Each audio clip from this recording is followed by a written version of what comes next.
নমস্কার, আপনাদের স্বাগতম। একবার ভগবান শ্রীকৃষ্ণের মিত্র তাঁর সাথে দেখা করতে দ্বারকা নগরীতে এসেছিলেন। ভগবান শ্রীকৃষ্ণ তাকে স্বাগত জানান এবং তার আগমনের কারণ জিজ্ঞাসা করেন। শ্রীকৃষ্ণের সখা বললেন, হে কেশব, তুমি সর্বজ্ঞ, তুমি সব কিছুই জানো। আজ আমি তোমার কাছে এসেছি এটি জানার উদ্দেশ্যে যে একজন মানুষকে কোন কোন গাছ লাগাতে হবে, বাড়ির সামনে কোন গাছ লাগাতে হবে, কোন গাছ লাগালে দারিদ্রতা দূর হয় তথা শত্রু, রোগ, ভয়, ভূত, পিশাচ ইত্যাদি সমস্যা এড়াতে ভবনের সামনে কোন কোন গাছ লাগাতে হবে। ভগবান শ্রীকৃষ্ণ বললেন, হে সখা, আজ আপনি সমগ্র মানবজাতির কল্যাণের জন্য একটি অত্যন্ত গুরুত্বপূর্ণ প্রশ্ন করেছেন। এই পৃথিবীতে গাছের অবদান অনেক, গাছ সর্বদা পূজনীয়, কিন্তু আজ আপনি সঠিক প্রশ্ন জিজ্ঞাসা করেছেন। বাড়ির সীমানার মধ্যে গাছ লাগালে খুব শুভ ফল পাওয়া যায়। গাছগাছালি বাড়ির সৌন্দর্য বৃদ্ধি করে এবং পরিবেশকে বিশুদ্ধ রাখে। গাছ থেকে ইতিবাচক শক্তি সঞ্চারিত হয়, যা মানব জীবনের জন্য অত্যন্ত গুরুত্বপূর্ণ। গাছ নেতিবাচকতা কমিয়ে পরিবেশকে আরও ইতিবাচক করে তোলে। বাড়ির সামনে শুভ গাছ লাগালে ঘরে সুখ ও সমৃদ্ধি আসে। সেই সাথে এই গাছগুলি অনেক ধরনের বাস্তু দোষকে ধ্বংস করে দেয়। বাড়ির উঠোনে দাঁড়িয়ে থাকা গাছগুলি দেবতার মতো ঘরকে রক্ষা করে। হে সখা, বাড়ির কাছে কোন গাছ লাগাতে হবে আর কোনটি নয়, এই সম্পর্কে বলার আগে আমি আপনাকে একটি প্রাচীন কাহিনী বলবো, যা আপনাকে বুঝতে সাহায্য করবে বাড়ির কাছে কোন গাছ লাগানো শুভ এবং কোন গাছগুলি বাড়ির কাছে লাগালে দুঃখ ও দারিদ্রতার আগমন হয়। যে ব্যক্তি এই কাহিনীটি মনোযোগ দিয়ে শোনে তার শত শত পাপ বিনষ্ট হয় এবং তার দারিদ্রতা শেষ হয়ে যায়। ভগবান শ্রীকৃষ্ণের সখা বললেন, হে কেশব, আমি অবশ্যই এই কাহিনীটি মনোযোগ সহকারে শুনব। দয়া করে আমাকে সেই কাহিনীটি বলুন। ভগবান শ্রীকৃষ্ণ বললেন, প্রাচীনকালে মধ্যদেশে একটি খুব সুন্দর নগরী ছিল। সেই নগরীতে ধনেশ্বর নামে এক বৈশ্য তাঁর স্ত্রী সুমতির সাথে বাস করতেন। ধনেশ্বর ভগবান বিষ্ণুর পরম ভক্ত ছিলেন এবং তিনি প্রতিদিন ভগবান বিষ্ণুর পূজা করতেন। ধনেশ্বরী স্ত্রীও সদাচারী এবং গৃহকাজে দক্ষ ছিলেন। তাদের ঘরে ধন সম্পদের কোনো অভাব ছিল না। এভাবে অনেকদিন কেটে যাবার পর ধনেশ্বরের স্ত্রী, যার নাম সুমতি, তিনি কয়েকটি গাছ বাড়ির উঠোনে লাগিয়েছিলেন এবং প্রতিদিন সেই গাছগুলোতে জল দিয়ে তাদের সেবা করতে শুরু করেছিলেন। কিন্তু ধনেশ্বরের স্ত্রীর বৃক্ষরোপণ সম্পর্কে কোনো জ্ঞান ছিল না। তিনি নিজের পছন্দের মতো গাছ বাড়িতে লাগাতেন এবং না জেনে বাড়ির উঠোনে অশুভ গাছ লাগিয়ে ফেলেন, যার কারণে বৈশ্য ধনেশ্বরের ব্যবসায় বিরাট ক্ষতি হতে থাকে। তার বাড়িতে প্রতিদিন ঝগড়া হতে থাকে। স্বামী স্ত্রীর মধ্যে বারবার ঝগড়া হতে থাকে। তাদের দুজনের জীবনে অনেক সমস্যা আসতে থাকে। ধনেশ্বরের পুরো ব্যবসা ডুবে যায় এবং তার সমস্ত ধন সম্পদও ধ্বংস হয়ে যায়। এখন ধনেশ্বরের কাছে শস্য কেনার মতো টাকাও ছিল না। সে ক্ষুধার্ত থাকত, যার কারণে তার স্ত্রীও রেগে যেতেন। সে তার স্বামীকে কিছু কাজ করতে বলেন। তারপর ধনেশ্বর কাজ চাইতে গ্রামে ঘুরতে থাকে, কিন্তু কোথাও কাজ পায় না। সে এসে তার স্ত্রীকে বলল, আমাকে কেউ কাজ দিচ্ছে না, এখন আমি কোথায় কাজ খুঁজব? দুজনেই সম্পূর্ণ অসহায় ছিল। তাদের দুজনেরই কিছু করার ছিল না। ধনেশ্বর তার স্ত্রীর সমস্ত গয়না বিক্রি করে যা কিছু খাবার পেত তা দিয়ে পেট ভরত। এইভাবে বাড়িতে অশুভ গাছ লাগানোর কারণে তাদের জীবনে চরম দারিদ্রতা এবং সংকট আসতে থাকে, কিন্তু তারা নিজেরাও এ কথা জানতেন না। তারপর একদিন এক সাধু মহাত্মা ধনেশ্বরের বাড়িতে আসেন। সাধুকে দেখে ধনেশ্বর নমস্কার করে বললেন, হে সাধু মহারাজ, আপনাকে এই দরিদ্র ঘরে স্বাগত জানাই। বলুন, আমি আপনার জন্য কি সেবা করতে পারি? সেই সাধু মহারাজ বললেন, আমি তীর্থযাত্রায় বের হয়েছি এবং আমি বিশ্রামের জন্য একটি জায়গা খুঁজছি। যদি আপনার আপত্তি না থাকে তাহলে দয়া করে আপনার বাড়িতে আমাকে একটু জায়গা দিন। আমি অনেক দিন ধরে ক্ষুধার্ত, যদি আমি কিছু খাবার পাই তাহলে আমার বিরাট উপকার হয়। সাধু মহারাজের এই কথা শুনে ধনেশ্বর বললেন, হে সাধু মহারাজ, আপনাকে দেখে একজন ধার্মিক আত্মা মনে হচ্ছে। আপনার মুখমণ্ডলী একটি দিব্য জ্যোতি দেখা যাচ্ছে। আমি আপনার সেবা করার সৌভাগ্য পেয়েছি। আপনার সেবা করে আমি অনেক আনন্দ পাব। দয়া করে ঘরের ভেতরে আসুন। এরপর সেই সাধু মহারাজ ধনেশ্বরের বাড়ির ভেতরে গিয়ে বিশ্রাম নিতে শুরু করেন। ধনেশ্বর সেই সাধু মহারাজকে খুব ভালোভাবে সেবা করেন, কিন্তু তার কাছে অন্যের একটি দানাও ছিল না। সে তার স্ত্রীকে বলে, হে প্রিয়, আজ আমাদের বাড়িতে যে সাধু মহাত্মা এসেছেন তাকে দেখে বড় পুণ্যবান মনে হচ্ছে। আমাদের উচিত তার জন্য কিছু খাবারের ব্যবস্থা করা। আমি গ্রামে গিয়ে কারোর কাছে কিছু টাকা ধার নিয়ে আসি। এই কথা বলে ধনেশ্বর গ্রামের এক ব্যবসায়ীর বাড়িতে যায় এবং তাকে কিছু টাকা দেওয়ার জন্য অনুরোধ করে। কিন্তু সেই শেঠ টাকা দিতে অস্বীকার করে এবং বলে, তোমার কাছে 1 পয়সাও নেই, তুমি আমার টাকা কিভাবে ফেরত দেবে? ধনেশ্বর বলে, শেঠজি, দয়া করে আমাকে কিছু টাকা দিন, আমি শীঘ্রই আপনার টাকা ফিরিয়ে দেব। যদি আমি টাকা ফেরত না দিতে পারি তাহলে আমি আমার বাড়ি আপনাকে দিয়ে দেব। ধনেশ্বরের এই কথা শুনে শেঠজি তার প্রতি একটু করুণা বোধ করে এবং তাকে টাকা দিয়ে বলে, হে বৈশ্য, যদি তুমি টাকা ফেরত না দাও তাহলে তুমি নিজেই তোমার বাড়ি আমার হাতে তুলে দেবে। তারপর ধনেশ্বর শেঠের কাছ থেকে টাকা নিয়ে বাজার থেকে চাল, আটা, সবজি ইত্যাদি কিনে তার বাড়িতে ফিরে আসে। তখন তিনি তার স্ত্রীকে বলেন, হে প্রিয়, তুমি সাধু মহাত্মার জন্য খাবার তৈরি করো। তখন ধনেশ্বরের স্ত্রী ভোজন তৈরি করে সেই সাধু মহাত্মাকে পরিবেশন করেন। সেই সাধু মহারাজ খাবার গ্রহণ করার পর তিনি ধনেশ্বরকে বলেন, হে ধনেশ্বর, তোমার ভক্তি এবং শ্রদ্ধায় আমি খুবই খুশি হয়েছি।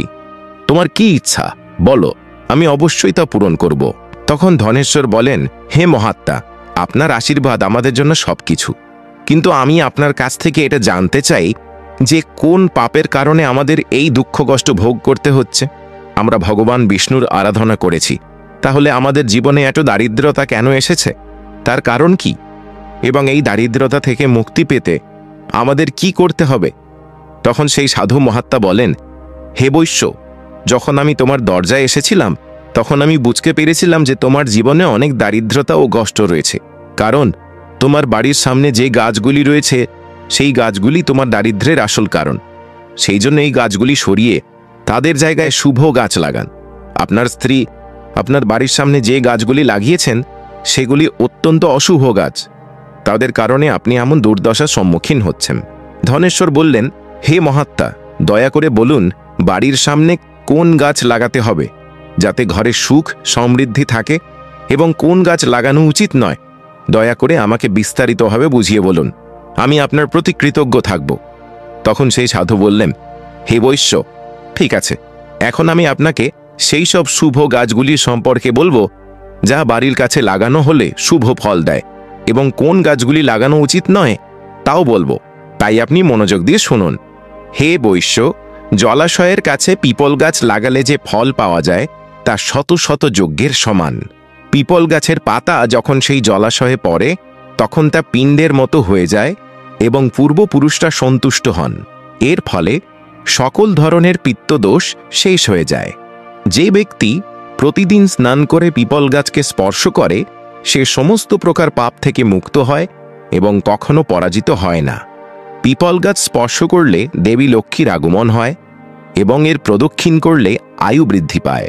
পিপলের মূলে ভগবান বিষ্ণু, তাণ্ডে ভগবান শিব এবং সামনে ভগবান ব্রহ্মা থাকেন। অমাবস্যার দিনে পিপল গাছকে প্রণাম করলে যে ফল পাওয়া যায় তা 1000 গরু দানের সমান। এই পৃথিবীতে পিপল গাছের মতো আর কোনো গাছ নেই। স্বয়ং ভগবান শ্রীহরি পিপল গাছ রূপে এই পৃথিবীতে বিরাজমান। পিপল গাছকে আঘাত করা বা ডাল ভেঙে ফেলা মহাপাপ বলে বিবেচিত হয়। এমন ব্যক্তি 1 কল্পের জন্য নরকে থাকে, এবং যে ব্যক্তি পিপল গাছকে মূল থেকে কেটে ফেলে সে কখনো নরক থেকে রক্ষা পায় না। হে বৈশ্য, এবার আমি দ্বিতীয় বৃক্ষের ব্যাপারে বলছি। আমলকি ফল সমস্ত জগতে বিখ্যাত এবং পবিত্র। আমলকি গাছ লাগানোর ফলে পুরুষ এবং মহিলা জন্মমৃত্যুর বন্ধন থেকে মুক্তি পায়। কথিত আছে এই পবিত্র ফলটি ভগবান বিষ্ণুকে সন্তুষ্ট করার জন্য বিবেচিত হয় এবং এটি শুভ বলে মনে করা হয়। এটি খেলে সকল প্রকার পাপ থেকে মুক্তি পাওয়া যায়। আমলকি খেলে আয়ু বৃদ্ধি পায়। এর জল পান করলে রোগ ব্যাধি ধ্বংস হয়। জলে আমলকি মিশিয়ে স্নান করলে দারিদ্রতা দূর হয় এবং সকল প্রকার সমৃদ্ধি লাভ হয়। যে ঘরে আমলকি সর্বদা থাকে সে ঘরে কখনো রাক্ষস এবং অসুর আসে না। একাদশীতে যদি আমলকি পাওয়া যায় তাহলে পৃথিবীর সমস্ত তীর্থস্থানের চেয়েও ভালো ফল পাওয়া যায়। যে ব্যক্তি চুলে আমলকি পরে সে আর কখনো পৃথিবীতে জন্মগ্রহণ করে না। যে ঘরের সামনে আমলকি গাছ থাকে সেখানে লক্ষ্মীনারায়ণ বাস করেন। তৃতীয়টি হল অশোক গাছ। অপ্সরা অশোক গাছে বাস করেন। এই গাছটি দুঃখ ধ্বংস করে এবং হতাশার অবসান ঘটায়। বাড়ির কাছে এই গাছটি লাগালে ঘরের সুখ শান্তি বজায় থাকে। অশোক গাছ শীতলতা এবং যৌবন প্রদানকারী। ত্রেতা যুগে যখন মা লক্ষ্মী দেবী সীতার রূপ ধারণ করেছিলেন এবং রাবণ যখন দেবী সীতাকে অপহরণ করেছিলেন তখন তিনি অশোক ভটিকাতে থাকতেন। অশোক গাছ মা সীতার অনেক সেবা করেছিলেন। তাই মা সীতা অশোক গাছকে আশীর্বাদ দিয়েছিলেন যে এই গাছটি যেখানে থাকুক না কেন তিনি সর্বদা সেখানেই বাস করবেন। চতুর্থটি হল পাকুর গাছ। প্রত্যেক ব্যক্তির পাকুর গাছ লাগানো উচিত। এই গাছ লাগানোর ফলে যে ফল পাওয়া যায় তা হল মহাযজ্ঞের সমান। কলিযুগের মানুষ যজ্ঞ করতে পারবে না, তাই তাদের অবশ্যই পাকুর গাছ লাগাতে হবে। পঞ্চমটি হল নিম গাছ। নিম গাছ লাগালে সূর্যদেব সন্তুষ্ট হন। নিম গাছ দীর্ঘায়ু প্রদানকারী বলে মনে করা হয়। এটিকে বাড়ির কাছে লাগালে বিভিন্ন ধরনের রোগ থেকে মুক্তি পাওয়া যায়। মনে করা হয় মা লক্ষ্মী এই গাছের পাতা খুব ভালোবাসেন, তাই তিনি এই গাছের কাছে থাকেন। বাড়ির সামনে নিম গাছ লাগালে বাড়িতে ধন সম্পদ আসে। ষষ্ঠ জাম গাছ। যদি কোনো ব্যক্তি কন্যা সন্তান লাভ করতে চান তবে তাকে অবশ্যই একটি জাম গাছ লাগাতে হবে। যার বাড়ির সামনে জাম গাছ আছে তার ঘরে কন্যা সন্তান জন্ম নেয়, যা পরিবারের গর্ব বৃদ্ধি করে। সপ্তমটি হল বেলগাছ। ভগবান শিব বেলগাছে এবং দেবী পার্বতী গোলাপ গাছে বাস করেন। যে ব্যক্তি বেলগাছের কাছে একটি গোলাপ গাছ লাগায় তাহলে শিব পার্বতীর আশীর্বাদ পাওয়া যায়। সেই বাড়িতে কখনো দুঃখ দুর্দশা এবং দারিদ্র্যের মুখোমুখি হতে হয় না। সেই বাড়িতে কখনো অকাল মৃত্যু হয় না এবং কোনো মহিলা বিধবা হন না। অষ্টম গাছটি হল নারকেল গাছ। নারকেল গাছ লাগালে একজন পুরুষ অনেক মহিলার স্বামী হন। নারকেল গাছ যে কোনো ধর্মীয় আচারের অপরিহার্য অংশ। এটি অত্যন্ত শুভ বলে বিবেচিত হয়। বাড়ির উঠোনে নারকেল গাছ থাকলে সেই বাড়ি সর্বদা শুদ্ধ থাকে এবং সেই বাড়ির সদস্যরা সমাজে অনেক সম্মানিত হন। যে ব্যক্তি সুন্দরী স্ত্রী কামনা করেন তার ডালিম গাছ লাগানো উচিত। পোলাপ গাছ ব্রহ্মতেজ প্রদান করে, তাই এটি লাগানো উচিত। যে ব্যক্তি পরিবার বৃদ্ধি করতে এবং সন্তান লাভ করতে চান তার অবশ্যই অঙ্কল গাছ লাগানো উচিত। যদি কোনো ব্যক্তি রোগে ভুগছেন তবে তার ঘরে খয়ের গাছ লাগানো উচিত। খয়ের গাছ লাগালে বড় রোগ নিরাময় করে। এই গাছ স্বাস্থ্য প্রদান করে। গন্ধর্বরা কুন্দ বা মোগরা এই গাছে বাস করেন, তাই আপনারা বাড়ির কাছে এই গাছ লাগালে সাফল্য এবং কাজে শুভ ফল দেয়। বিশেষ করে শিল্পক্ষেত্রের সাথে জড়িত ব্যক্তিদের এই গাছ লাগানো উচিত। যদি কোনো ব্যক্তি চোর বা ডাকাতের ভয় পান তবে তার বাড়ির কাছে একটি বট গাছ লাগানো উচিত। এই গাছ চোর এবং ডাকাতের ভয় দেখায় এবং ঘরকে রক্ষা করে। চন্দন ও কাঁঠাল গাছ আজ পুণ্য এবং লক্ষ্মী প্রদান করে। এই গাছ লাগালে দুঃখ এবং দারিদ্র্যের অবসান ঘটে। যদি বাড়ির উত্তর দিকে খেজুর গাছ এবং কনক চাপা গাছ লাগানো হয় তবে সম্পদ বৃদ্ধি পায়। কলা গাছও অত্যন্ত শুভ এবং এটি ঘরের সুখ সমৃদ্ধি এবং মঙ্গল বয়ে নিয়ে আসে। কলা গাছ ভগবান বিষ্ণুর প্রতীক বলে মনে করা হয়। কলা গাছ যার ঘরে থাকে তার ঘরে অর্থের অভাব হয় না। শোভাময় উদ্ভিদকে পরিজাত বলা হয়। এই উদ্ভিদের উৎপত্তি সমুদ্র মন্থনের সময় হয়েছিল এবং মা লক্ষ্মীরও সমুদ্র মন্থন থেকে আবির্ভূত হন। সেই কারণে পরিজাত উদ্ভিদের অনেক গুরুত্ব রয়েছে। আপনি যদি আপনার বাড়িতে এই গাছটি লাগান তাহলে আপনি মা লক্ষ্মীর বিশেষ আশীর্বাদ পাবেন। মানুষের কখনো তাল গাছ লাগানো উচিত নয়। তাল গাছ শিশুদের ধ্বংস করে। যে ব্যক্তির বাড়ির কাছে তাল গাছ থাকে তার সন্তানরা কখনো উন্নতি করে না। মানুষের কখনো তার বাড়ির কাছে বাহেরা গাছ লাগানো উচিত নয়। এই গাছে ভূত বাস করে। এর নিচে বসে কখনো পূজা করা উচিত নয়। যদি কোনো ব্যক্তি শত্রুদের ভয় পায় তাহলে তাকে কেতকী গাছ লাগানো উচিত। এটি শত্রুদের ধ্বংস করে। এমন গাছ ঘরে লাগানো উচিত নয় যা কাটলে বা ভাঙলে দুধ বেরোয়। বাড়ির সামনে কখনো বাবলা গাছ লাগানো উচিত নয়। এটি লাগালে বিপদ আসে। বাড়ির সামনে বড়ই গাছ লাগানো উচিত নয়। এটি লাগালে সম্পদের নেতিবাচকতা বৃদ্ধি পায়। কোনো ব্যক্তি তার বাড়ির সামনে পেঁপে গাছ লাগানো উচিত নয়। এই গাছ লাগালে সম্পদ নষ্ট হয় এবং দারিদ্রতা আসে। যদি পিপল গাছ বাড়ির পূর্ব দিকে থাকে তাহলে ঘরে দারিদ্রতা বিরাজ করতে পারে। যদি বট গাছ বাড়ির পশ্চিম দিকে থাকে তাহলে ঘরে দীর্ঘ সময় ধরে শোকের সময় থাকে। যদি দক্ষিণ দিকে তুলসীর গাছ থাকে তাহলে সন্তানদের কষ্ট সহ্য করতে হয়। যদি কোনো মৃত গাছের ছায়া বাড়িতে পড়ে তাহলে তা মৃত্যুর ইঙ্গিত দেয়। মৃত গাছটি অবিলম্বে উপড়ে ফেলা উচিত। সাধু মহাত্মা বললেন, হে বৈশ্য, এইভাবে আমি আপনাকে এই সমস্ত শুভ এবং অশুভ গাছের ব্যাপারে বললাম, তাই আপনি এই গাছগুলি লাগান এবং ঈশ্বরের আশীর্বাদ পান। ধনেশ্বর বললেন, হে মহাত্মা, আপনি আজ আমাকে মহান জ্ঞান দিয়েছেন, আমি আপনাকে ধন্যবাদ জানাই। তারপর সাধু মহাত্মা ধনেশ্বরকে আশীর্বাদ করেন এবং সেই স্থান থেকে অদৃশ্য হয়ে যান।